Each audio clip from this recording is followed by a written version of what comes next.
You ever taken a nap and then you read something, you think you were dreaming because you were in such a deep sleep? I just got to reading that Scottie Pippen said that before he joined the Bulls, that Michael Jordan was a horrible basketball player. And my reaction was, I hope this ain't got nothing to do with the fact that his ex is involved with his son. I hope that this ain't where he's coming from. Now, when Larry Bird says that you're disguised as God in a playoff game that the Celtics did sweep in '86. Jordan was hurt, but he came back, but he played out his mind. In those 3 games they got swept, he played out his mind. Michael Jordan in '84 had established something. No one had saw that coming. Now, was he as polished and poised as he became?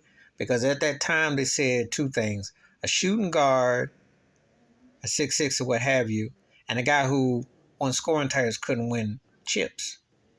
He dispelled those stories in a few years. However, there was no doubt about his impact. There was no doubt that you were watching somebody that was changing the game before your eyes and that he was something special.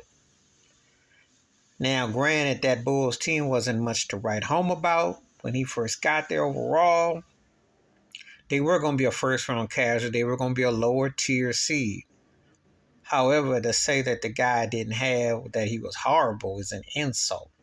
I mean, he was scoring, he was productive, and just like anybody, he just needed the right direction. But I saw him, and he was not horrible. I can see some guys who got off to a bit of a rocky start at the start of their careers, and you could pass some heavy judgment if you dare I say, you know.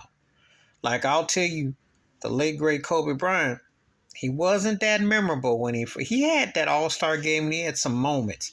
But then he had the game in Utah. He was shooting flat pancakes, air ball and stuff. He didn't become Kobe until time went on. Kevin Garnett wasn't that dude till time went on.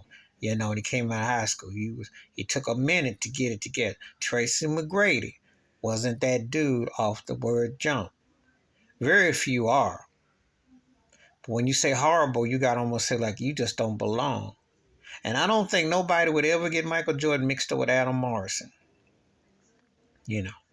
Just saying.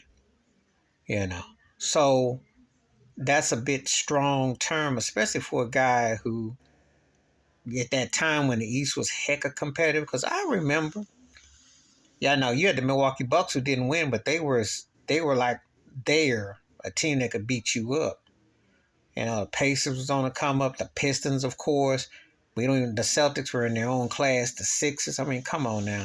So that's some big, strong words, especially if you go back in that particular era when how tough it was, how those teams were, what you were dealing with.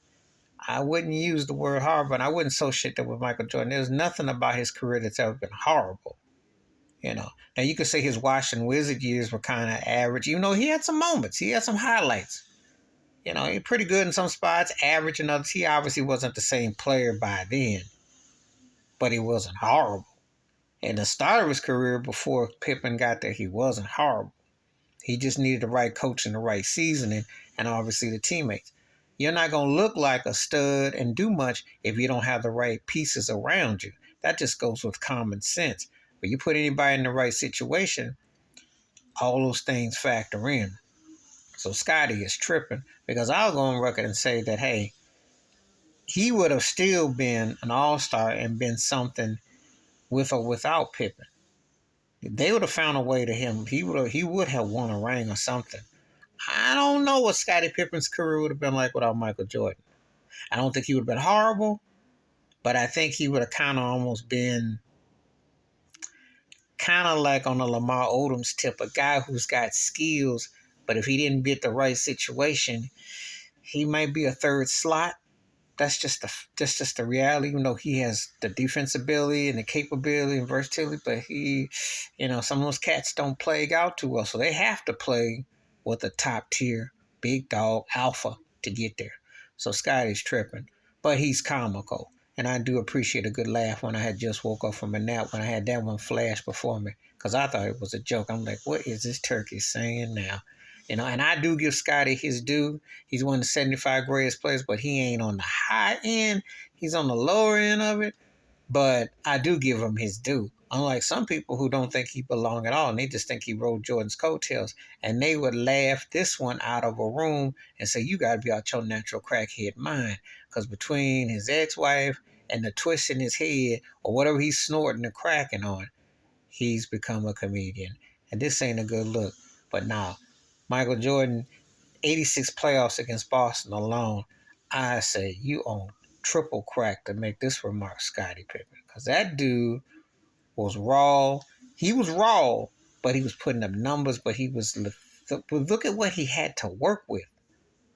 I don't think Scottie Pippen, if he worked with what Michael Jordan had to work with those first couple of years, um, back in the day when you were in, when we used to call it Saudi Arabia, the NBA, they buried you out there and you cringe with the teams. That's what it was like in Bulls Lane if you take Jordan off. Please hit like, subscribe, work on thoughts and comments. And I do respond. Thank you. Wash your hands. Keep your mind clear. Watch out for another shit if you want to. And I'm out.